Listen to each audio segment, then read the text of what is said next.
Hi everyone, this is Emily, and this is my Read Your eReader-a-Thon TBR. The Read Your eReader-a-Thon is hosted by Raul and Janie, and I will link their videos up here and in the doobly-doo, and it is from July 24th through August 14th, although I'm going to be starting it a little bit earlier because in 2 days, actually today, the day that this is going up live, I am going to be in Florida. And whenever I travel, I like to read exclusively ebooks just because it's way easier for me to just pack my iPad versus a ton of heavy books.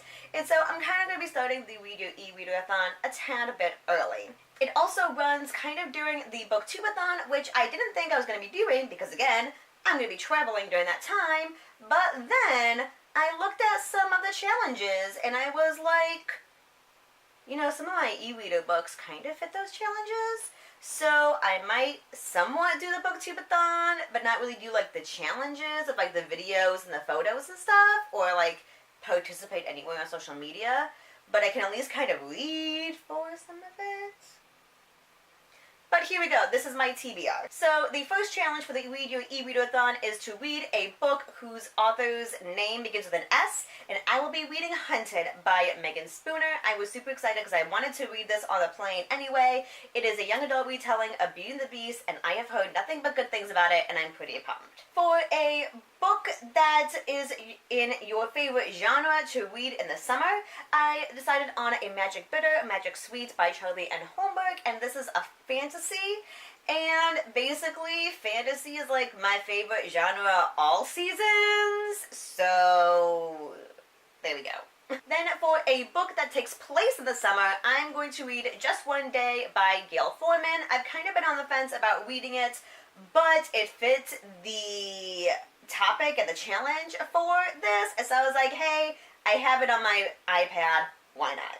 A book that has summer items or colors or sunshine or something on the cover, and so I'll be reading Since You've Been Gone by Morgan Matson, and they're eating ice cream on the cover. How much more summer can you get than that? And it does fit for the read a book that takes place in the summer, and I've also been told this is a really good book. I don't know why I haven't read it yet. I feel like it's been on my TBR in the past, but then I just never got to it, so hopefully I'll actually be getting into it this time. A book about a trip to the beach or the ocean, and I'm going to read A Life Unexpected by J.A. Stone. I'm not entirely sure if there actually is a trip to the beach or the ocean, but she's standing like by/in water on the cover. So I'm kind of assuming it includes the beach or something. I don't know, but there's a beach on the cover. The next challenge is a book with a hot romance, and I'm going to read Reluctant Hood by Kendra Meeks. This is the first book in a new series just released this summer, which is an adult urban fantasy retelling, reimagining of Red Riding Hood, and I'm super pumped about it. And honestly, this is another one where I'm not entirely sure there's a hot romance in it, but it's an adult urban fantasy, and so I'm kind of assuming it's going to be in there because that's what a lot of adult urban fantasy tend to have as like a side thing. And the final challenge for the Read Your eReader-a-Thon is to finish a series, and in the time period of the eReader-a-Thon, I should be reading City of Heavenly Fire by Cassandra Clare, which is the final book in the Mortal Instruments series, and I have that as an ebook, so that's kind of perfect. A couple other books I'm hoping to get to during this time are also The Royal Assassin by Robin Hobb. This is the second book in some trilogy.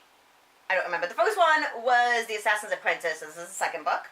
And also City of Lost Souls by Cassandra Clare, which I should be reading that one before I read City of Heavenly Fire anyway, because that's the 5th book, and City of Heavenly Fire is the 6th book, so, you know, read them in order.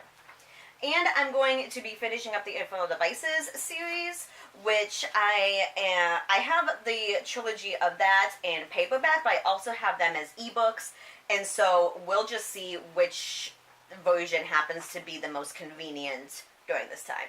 But then there's the challenges for the Booktube-a-Thon. The first challenge is a book with a post-it on the cover, and like almost all of the books I'm reading have people on the cover, so check. Read a hyped book. Well, all of Cassandra Clare's books are pretty hype, so check. Finish a book in a day.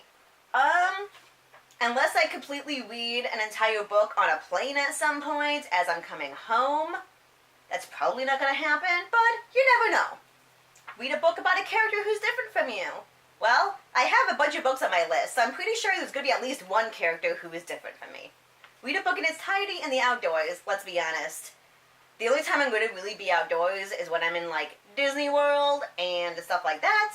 And I have a feeling I'm not really going to be reading while I'm in Disney World, so I'm just going to pretend that challenge is something like this. And the final challenge for the Booktube-a-Thon is to read 7 books, and I have more than 7 books on this TBR, although they're supposed to be spread out throughout the Read Your eReader-a-Thon, but who knows? I probably won't accomplish that, but we can always try. There we go. Those are my TBRs for Read Your eReader-a-Thon for sure, and kind of the Booktube-a-Thon that I'm participating in but not really participating in. So let me know if you are participating in either of these read-a-thons and what you're planning to read for them, and if you've read any of these books, let me know your thoughts because I would love to hear them. And thank you so much for watching. I will see you later. Bye!